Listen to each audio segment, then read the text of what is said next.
Good morning. Good morning. Good morning, everyone. There's a buzz in the air this morning. What's the buzz? Happy Easter, happy Passover. It is wonderful to see all of you today here in the sanctuary, as well as those who are joining us online. For those who are here in the sanctuary, let's welcome everybody who's online. Let's say hi. Here's the camera right here. Say good morning, happy Easter. During the Passover Seder, the question is asked, how is tonight different than all the other nights? Well, I'm going to ask, how is this morning different than all the other mornings? And that is because we have the return of our choir.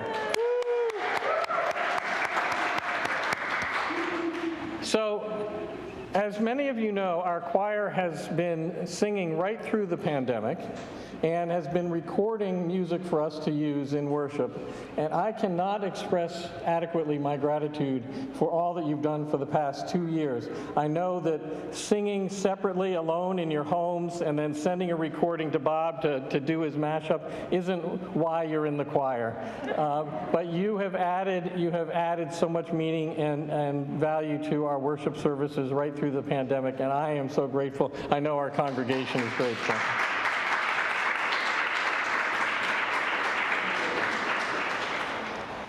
And thank you, Bob, for all of your contributions, of course, all the way through.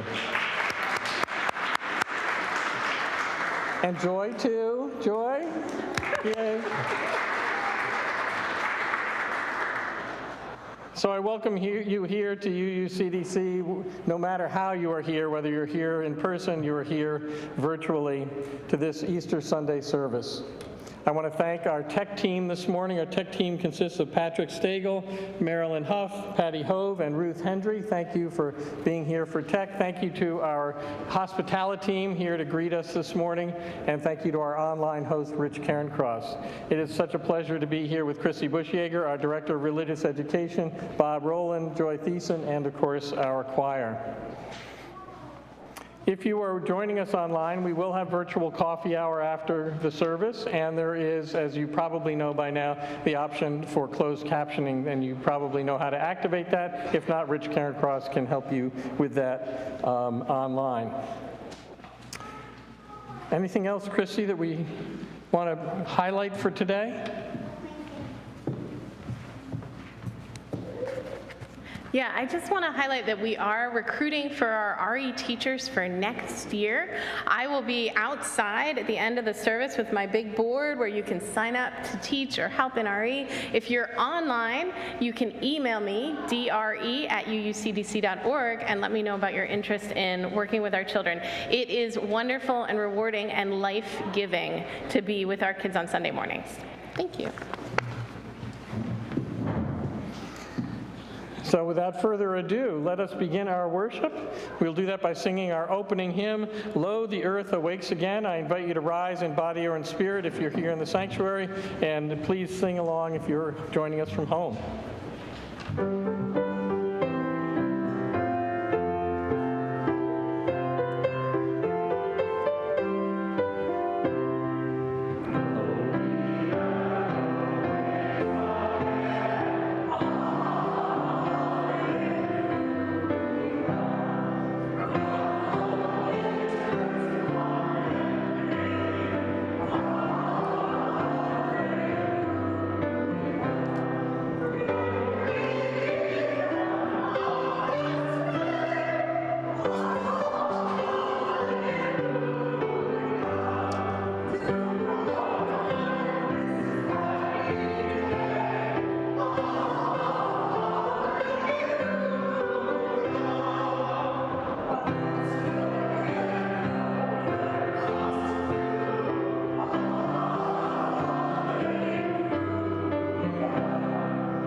Please join me in reciting our covenant together.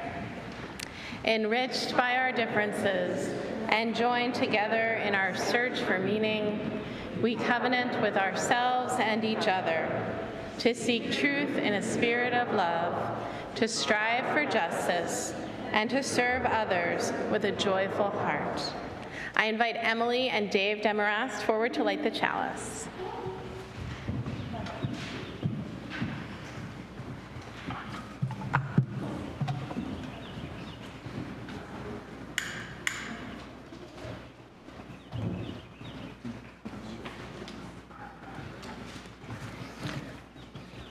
Alleluia. Alleluia. No matter how you relate to this holiday, whether you relate to it at all, we can relate to the rebirth and resurgence of new life. With this chalice flame, we welcome new life, spring, a resurrection into our own lives.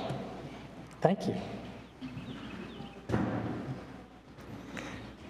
Now we will move into that deeper place of worship, that meditative space led by our virtual choir. It is recorded, but oh, you're going to sing it? I'll sing it. Well, go for it. Okay.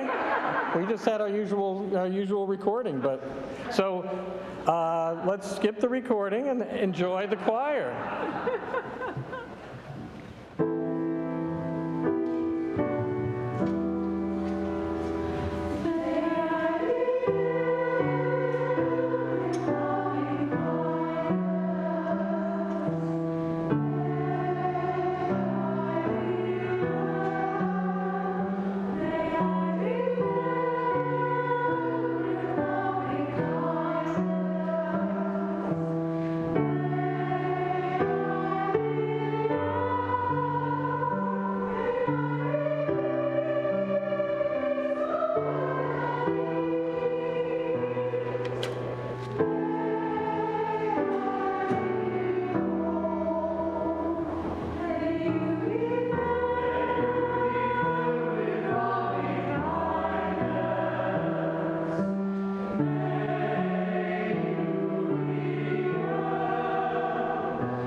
Hear now the ancient story.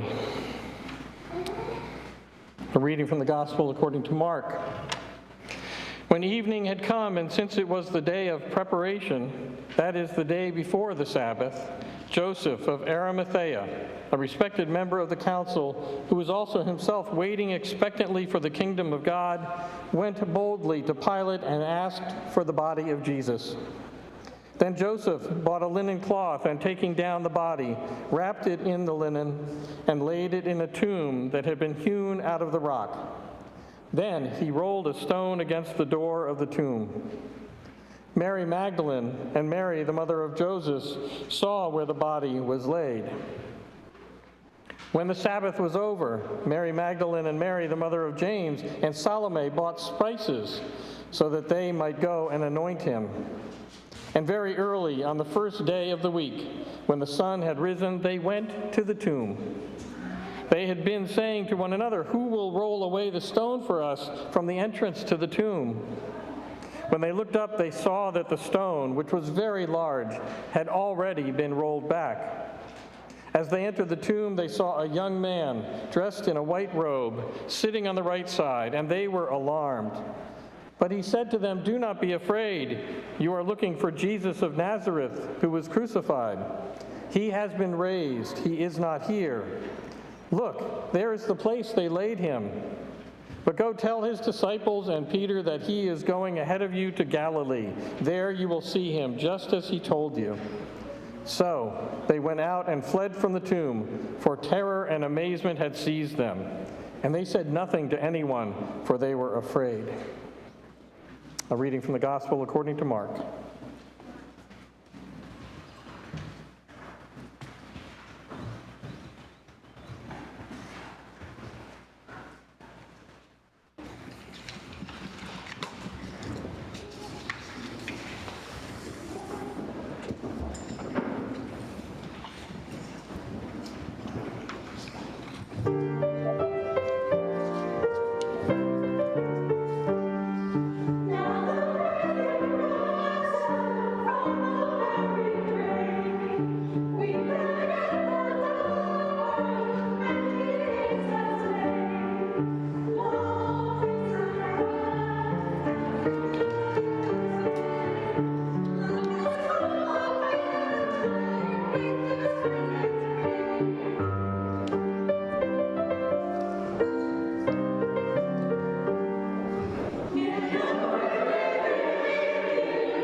The Easter story has often been diluted or even neglected in Unitarian Universalist circles.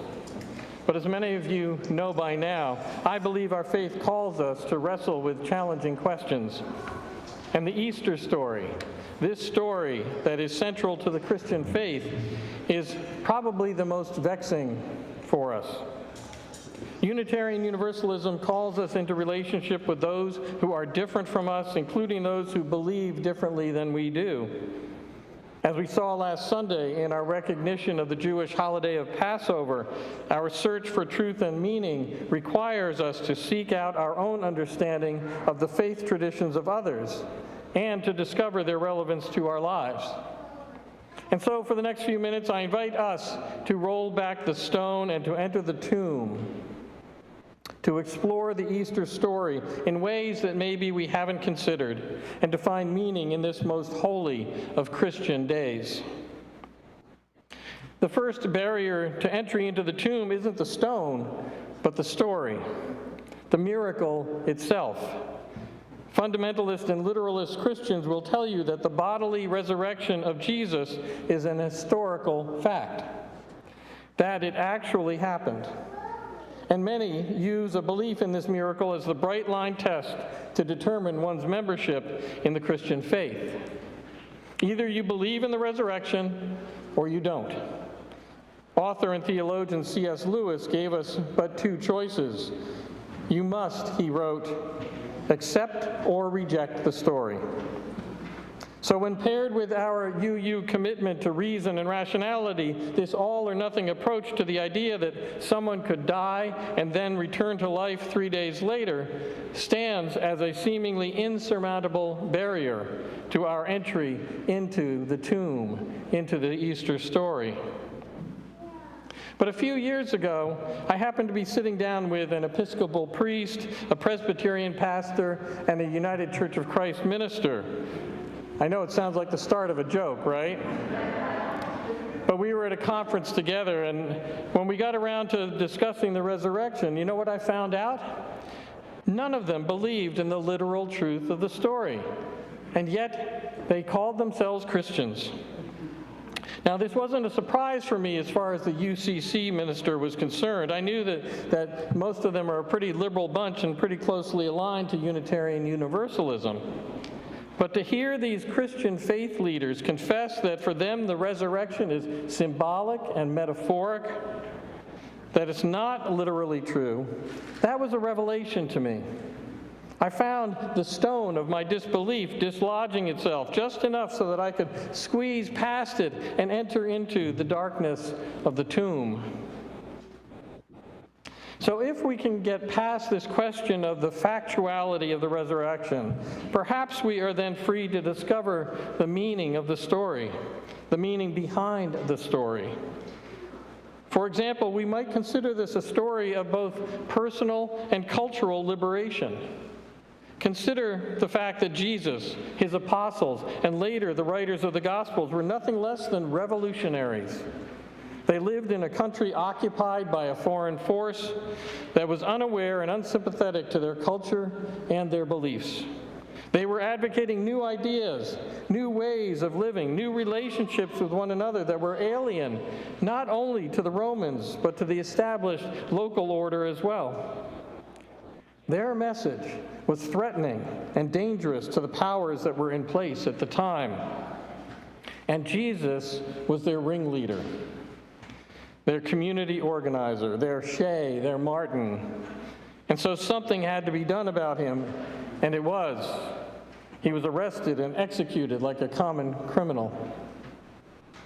They killed the man, but something amazing happened.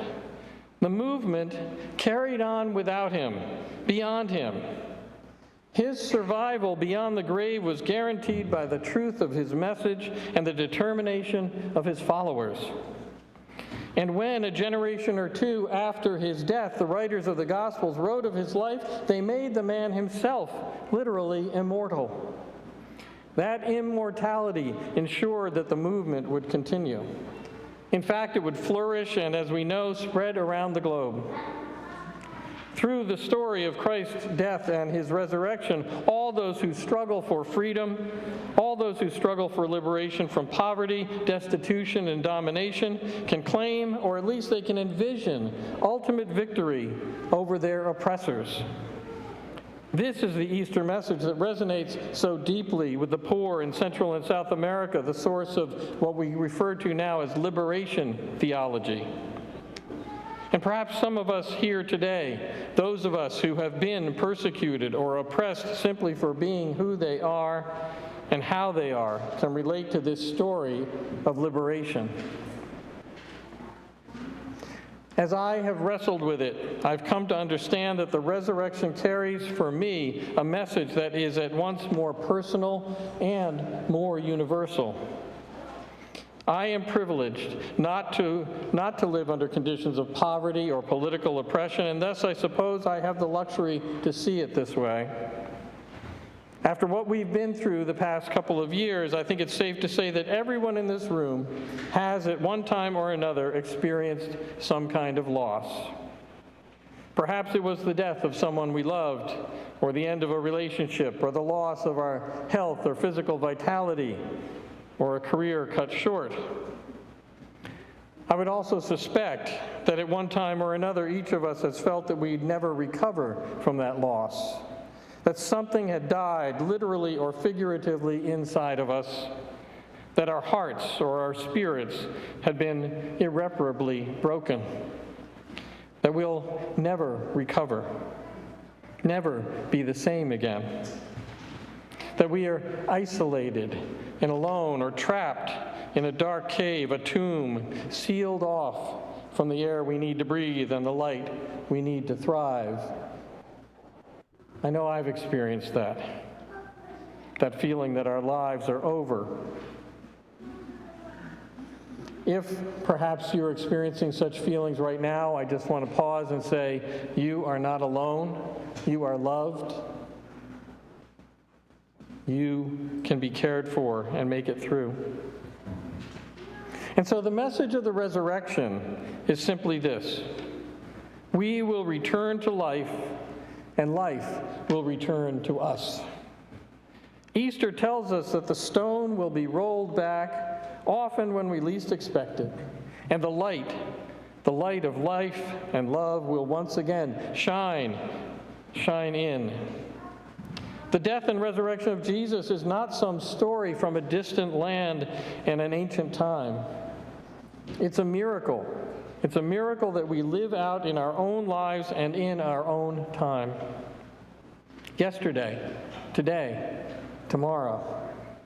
It is our death and resurrection that the story talks about. How it happens, or why, or when, is incapable of being known. And yet it happens over and over again. I have seen it happen to many of you who are with us today, and it has happened to me. Through the grace of God, through the powers of the universe, through unseen forces of mystery and miracle, we are saved time and time and time again. We are brought out of death and into life to live the life we have been given. Out of our brokenness, we are somehow miraculously made whole once again. We are reconciled and we are restored. We may not be exactly as we were before, but we move out of our death and into new life. The Christian church claims that the death and resurrection of Jesus has sealed the promise of life everlasting, and I don't know about that. None of us knows about that, and we'll find out if it's true soon enough, and certainly sooner than we would want. But of this I am certain. In our living, we suffer countless deaths. But as long as we have breath, I am equally as certain that out of each death, new life lived in abundance, and wholeness can and will emerge. This is the promise of the resurrection, the promise of Easter. Happy Easter.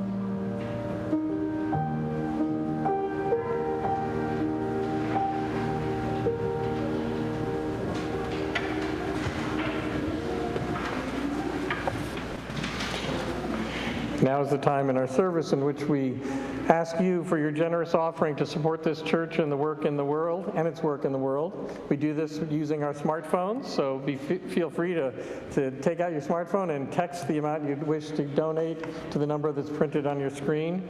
We thank you for your generosity.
a story for us this morning that comes from the Kabbalah tradition, and it is about a garden.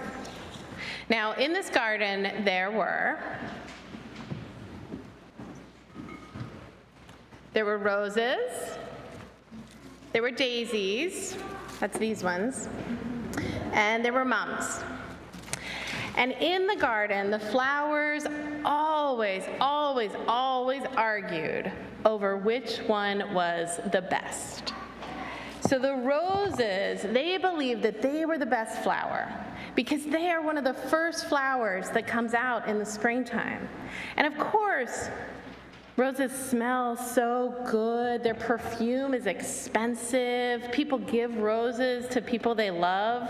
So obviously, roses would be the best flower. No, said the daisies. Now, the daisies were the best, they thought, because they bloom in the summer. And you can't look at a daisy and not feel happiness and joy. They are a flower of fun times in the summertime with white petals and golden centers. Everybody loves a daisy. They were the best flowers, so they said. And then there were the mums. The mums believed that they were the best flowers in the world because they are the ones that last longest into the fall.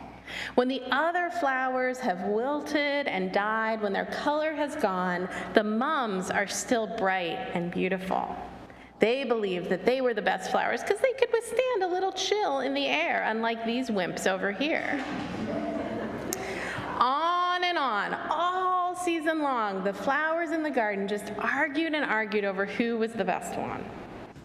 One day, the gardener came along with her shears, and she trimmed a branch from the rose bush, and she put it in her basket. "Ha ha," said the roses, "look, we have been chosen. Obviously, it is settled. We are the best flower because the gardener has come and picked us." No, said the daisies and the mums, "you're looking at it all wrong. You are being taken out of the garden. We get to stay here and grow and continue to show beauty to everyone who comes and visits." Just then, the gardener came and took a branch from the daisies and put it in her basket. "Ha ha," said the mums, "I told you, I outlast you all. You will wilt and I will stay bright and colorful. I am the best flower." Of course, then the gardener came and took a branch from the mums as well. And the flowers attacked the microphone. So the gardener took the flowers into her house and she laid them out on her table so that she could begin to fill her vase. She took the roses and sniffed them and put them in her vase, remembering the bright color that they had in the spring, the way seeing them made her feel so happy that the warm weather was coming. She took the daisies and remembered a day in the summer when she had sat in her garden and watched the wind blow through the daisies. It filled her with such joy. She took the mums, admiring their beautiful color and remembering times in the fall when she had just seen her garden full of that color. She looked at her bouquet and thought, "These flowers are perfect together. Alone, they are very, very nice, but together, they are truly something special."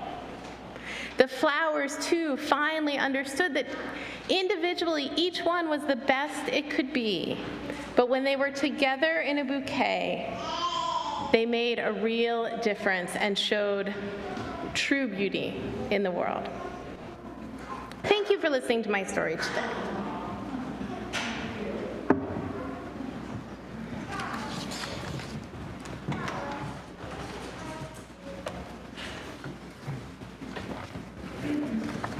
Imagine, if you can, that you're the minister of a Unitarian church and you love your congregation. I don't have to imagine that, but maybe you can. You love everyone from the brand newest babies. Where's that new baby here, the first Easter service? To the newest babies, to the folks that are really old, and I'm not going to point out who those are. And you love the ones who are thin and the ones who aren't so thin, the ones who drive fancy cars and the ones who take the bus or walk to your church every Sunday. When you look out at the people you love, you see a sea of faces of every type and color and description. Light-colored faces with blonde hair, dark-colored faces with brown hair, bald men trying to cover it up with toupees, women wearing fancy clothes, and people with lots of tattoos and piercings. Not only do they all look different, but they all are different. They grew up in different ways. They see things differently, act differently. They have different gifts and talents, too. There's a person who loves to cook, sitting next to one who makes quilts. There's someone who's really good at math and a writer who can't add. I'm pointing to myself. Did you notice that? I'm pointing to myself. Several people you see are wonderful musicians. And there are a couple of folks who couldn't carry a tune in a bucket. But those people love to build and repair things. So you're the minister of a Unitarian church, and you love each and every one of these people, and they all belong to your church in this beautiful collection of humanity. And you want to celebrate that. And you want your people to celebrate it too, to see how beautiful they are all together, just like the flowers in Chrissy's story. Not in spite of their differences, but because of them. How do you think you might do that? Well, this is exactly what Reverend Norbert Chapek, did I say that right? Yes. Okay. It's not spelled that way, was thinking about way back in 1923. He was the minister of the Unitarian Church in Prague, Czechoslovakia, and he wanted to figure out a way to celebrate the beauty and diversity of his congregation, and for that matter, the world. And as he was thinking about how to do this, he thought of flowers. And like we heard in our story today, with a beautiful bouquet, you can make out what a beautiful bouquet you can make out of all the different flowers. So one Sunday, he asked each of the members of his church to bring in a flower from their garden the next Sunday. And they did. And when they brought it in, they put their flowers into vases, and they made these beautiful bouquets. And the tradition of the flower communion was born. These days, almost all Unitarian Universalist churches around the world celebrate flower communion. Through flower communion, we celebrate some of the ideas that we hold most dear. That like flowers, each of us is unique, unlike any other. That our differences are what make us special. And that when we come together, we make something beautiful. Now, what I'm about to tell you is sad, but you need to know this part of our history, too. When the Nazis took control of Prague in 1940, they found Dr. Chapek's belief in the inherent worth and beauty of every human person to be too dangerous, and they sent him to a concentration camp where he later died. But although he died, his ideas live on through the flower communion.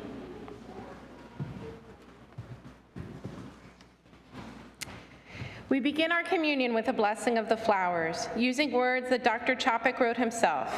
Please join us now in prayer. Infinite Spirit of life, we ask thy blessing on these, thy messengers of fellowship and love. May they remind us, amid diversities of knowledge and of gifts, to be one in desire, affection, and devotion to all that is holy. May they also remind us of the value of friendship, of doing and sharing alike. May we cherish friendship as one of our most precious gifts.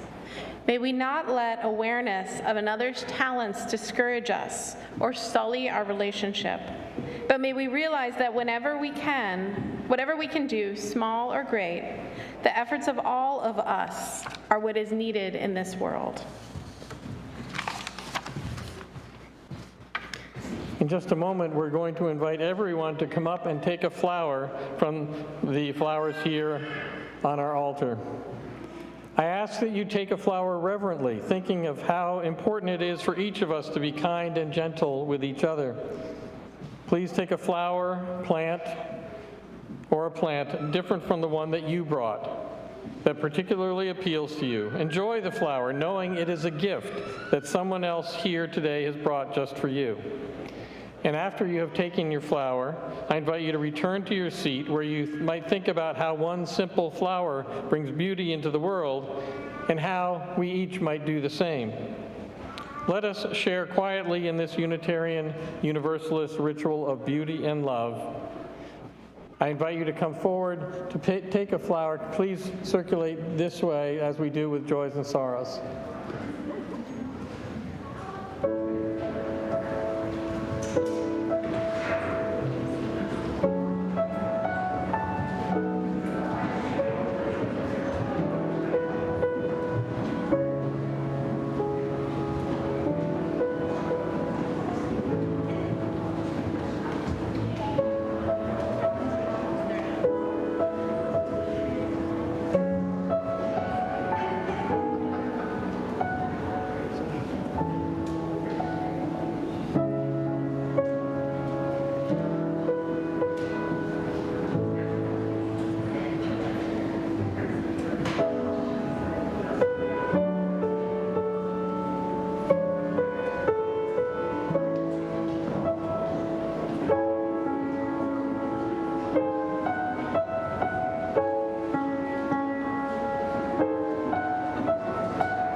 As those of you here in the sanctuary can see, we have some of our folks who are joining us online have their cameras on, and we invite you to, if you have your camera on, if you don't have it on, you can maybe turn it on, but if you have a flower with you and you're not holding it up, maybe you can hold it up. And here in the sanctuary, let us hold up our flowers for the people online to see. Let us remember we are one community in beauty and love.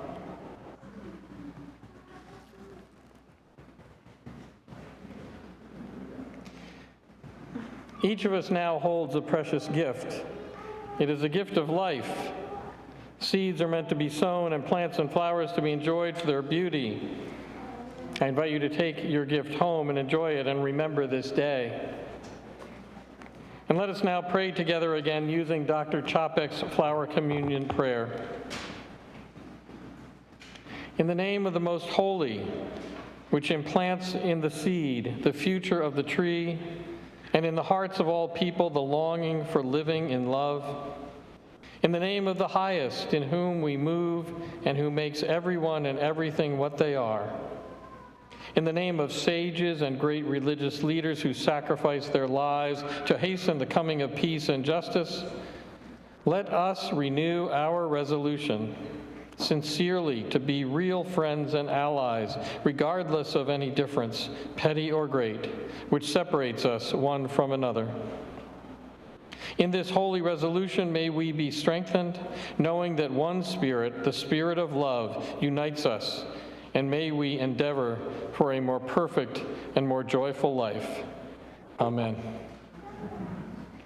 I invite you here in the sanctuary now to rise in body or in spirit and join in singing our closing hymn, "Oh, Give Us Pleasure in the Flowers Today."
You may be seated.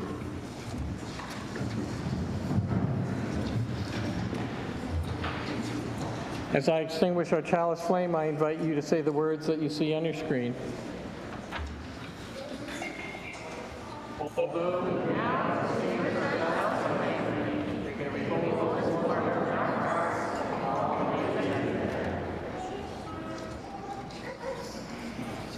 Thank you for being here today, for making this time together holy and special and sacred. Thank you to our choir for your return. It is so, so good to hear you and see you. Thank you to our tech team. Thank you to our hospitality team. Thank you to everyone who is with us online. If you choose to, after the service, you can gather outside in the circle. We encourage you to do that outside and not inside for obvious reasons. And you can also meet Chrissy there to talk about the joys of teaching religious education next year. Thank you, Bob. Thank you, Joy. Thank you, Chrissy. I invite you now to rise in body or in spirit.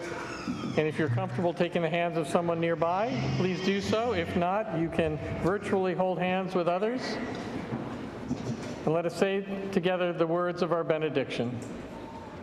For those who come here seeking God, may God go with you. For those who come embracing life, may life return your affection. And for those who come to seek a path, may a way be found and the courage to take it step by step. Blessed be. Happy Easter.